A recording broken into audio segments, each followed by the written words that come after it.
When discussion turns to gaming urban legends, you'd be hard-pressed to find one more iconic than Pokemon Red and Blue's Missingno. The outlandish method to encounter it sounds absolutely insane, but there's a huge reason why it's become one of the most well-known gaming legends.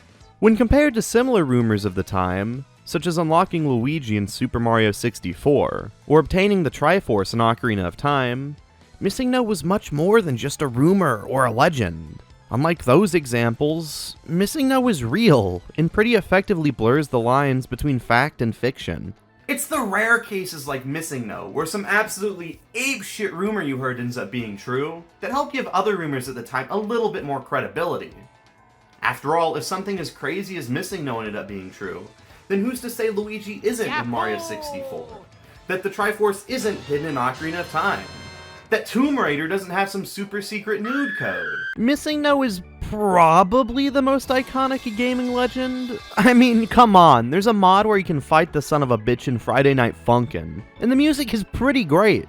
Rumors from Pokemon Red and Blue are awesome in general. Yeah, well, beyond Missingno. You of course have the infamous case of Mew allegedly being hidden underneath a truck by the SS Anne, which is just oh so delightfully absurd. On the other hand, you have the similarly infamous creepypastas of Lavender Town Syndrome and Buried Alive. Which, by the way, here's some Mama Luigi lore. Buried Alive used to give me nightmares growing up. And he's now in Friday Night Funkin'. Oh, how the mighty have fallen. Despite his infamy, there have been a few things surrounding Missingno that have gone unexplained for years. Of course, we know why the glitch occurs. When you receive the catching tutorial from the old man in Viridian City, the game briefly stores the data containing the player's name in the Pokemon spawn table. This way, the game can display Old Man as the trainer name during the catching tutorial instead of the player's, without outright overwriting the player's name entry. Under pretty much every instance, this wouldn't cause any problems, as the name data would be rewritten and replaced with actual spawn data as soon as the player enters an area with a new spawn table, i.e., pretty much every route in the game. However, there was a massive oversight with this, as seen on the coasts of Cinnabar Island. The coast just, in general, has some really weird traits. Under normal circumstances, its encounters vary depending on where the player was last due to a programming oversight. When the player flies to Cinnabar, the spawn table is not refreshed, and as a result, the spawn table is populated by the data used last. This can be taken advantage of in many notable ways. Particularly, this bug allows the player to encounter Safari Zone Pokemon outside of the Safari Zone, which can be used to more easily catch hard-to-get Pokemon. Chansey, Tauros, and Kangaskhan being the obvious and most important examples.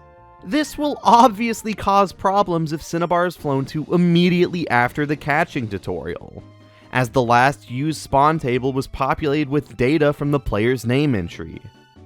This can cause encounters with actual Pokemon. However, a lot of the time the data from the player's name causes the game to call upon Pokemon that just don't exist in the game's code anymore. You see, each Pokemon has a specified index number in the game's code, and this is how the game identifies which Pokemon is which. The Old Man glitch causes the game to try and interpret the player's name entry as encounter data, and oftentimes, the game calls upon index numbers that go unused. These index numbers were once occupied by Pokemon whose data had been nearly wiped from the game's code. Hence, the name Missingno, as it's calling upon an index number that's missing almost all of its data. Just a little key word you might have missed there. They're missing almost all of their data. Most of the time, when Missingno is encountered, its cry defaults to the first one in the game's code, which is just Nidorans. However, there's a chance that you could encounter one of 9 Missingno variations with entirely unique and unused cries. This might not sound too exciting by most measures, but there was a massive data breach at Nintendo that revealed development information on the first generation Pokemon titles. As a result, it's possible to match these unused cries with the Pokemon they originally belonged to by comparing the index numbers of the cut Pokemon to the index numbers of the unique Missingno encounters. And that begs the question I intend on answering today. Wait a minute! Who are you? That's right, today we'll be uncovering the lost Pokemon hidden behind Missingno. I would have simply made this a section in a larger Pokemon Red and Blue Lost in Development, but I thought that this was cool enough to justify its own separate video.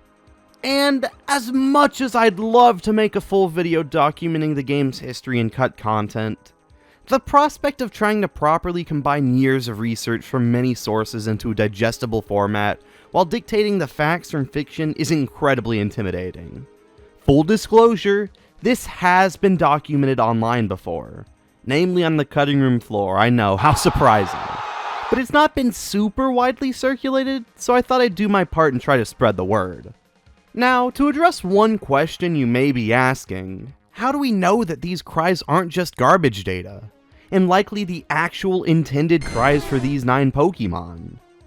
Well, each of these 9 cries are stored in an internal table alongside the cries used in the final game. It's not something generated on the spot as a result of the glitch. Thus, these 9 unused cries were deliberately assigned to go alongside the unused Pokemon found with each respective index number.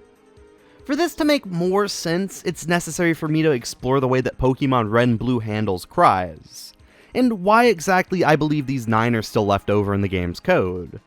But before then, I should probably show you guys which cries are associated with which scrapped Pokemon. The first of these unused cries belongs to this weird cactus guy. You'll notice that this is one of the few Pokemon here with a front sprite, even though it is from a very low resolution scan.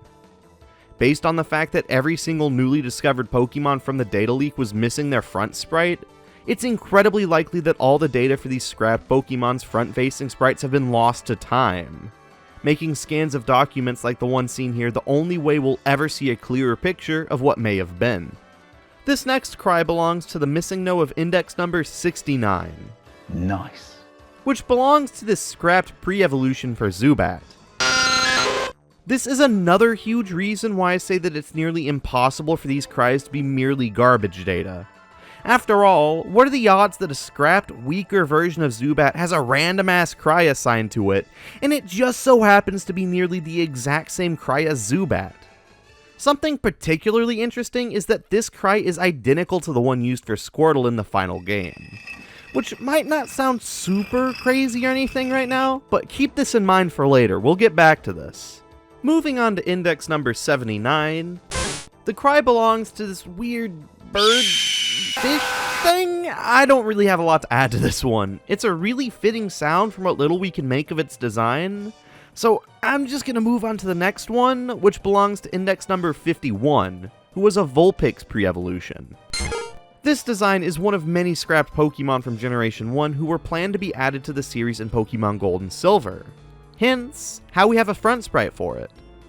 Some more examples of this are seen through the similarly scrapped Meowth, Goldeen, and Ponyta baby forms, who were cut from Gen 1, then planned for Generation 2, got scrapped again, but this time seemingly for good. These next two are interesting as they're seemingly related. Index number 94 and index number 95. Funnily enough, these are the middle and final stages of a scrapped 3-stage lizard line, leaving the first stage without a cry. Interestingly, however, the first stage is much further along in the index list than the final two, appearing at index number 174, which suggests it was designed much later on in development, and as a result, likely didn't have a cry created or implemented before its eventual removal. This next one is incredibly interesting to me, as this cry belongs to index number 127, aka a Pokemon meant to appear between Golduck and Psyduck.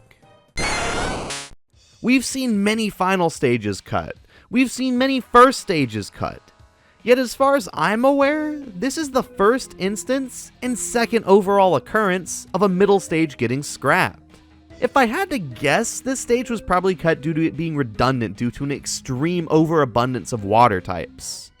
In fact, a shocking majority of the scrapped Pokemon from Generation 1 were either confirmed to be water types or were highly likely to be.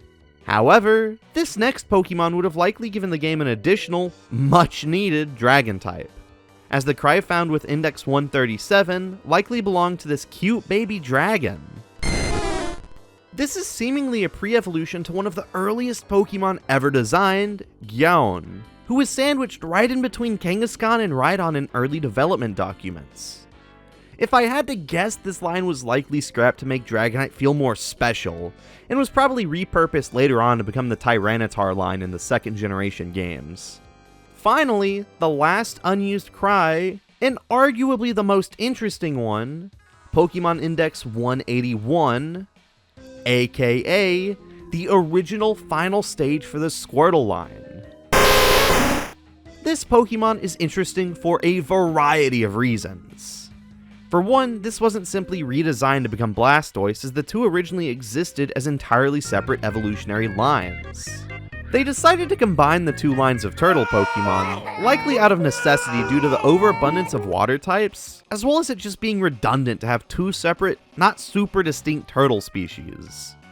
Now, remember earlier when I mentioned that it was interesting that the Zubat pre-evolution's cry sounds pretty much identical to Squirtle's? The reason I told you guys to keep it in mind is because this Pokemon's cry seems to have been repurposed one generation later to become the cry of Zubat's new evolution, Crobat.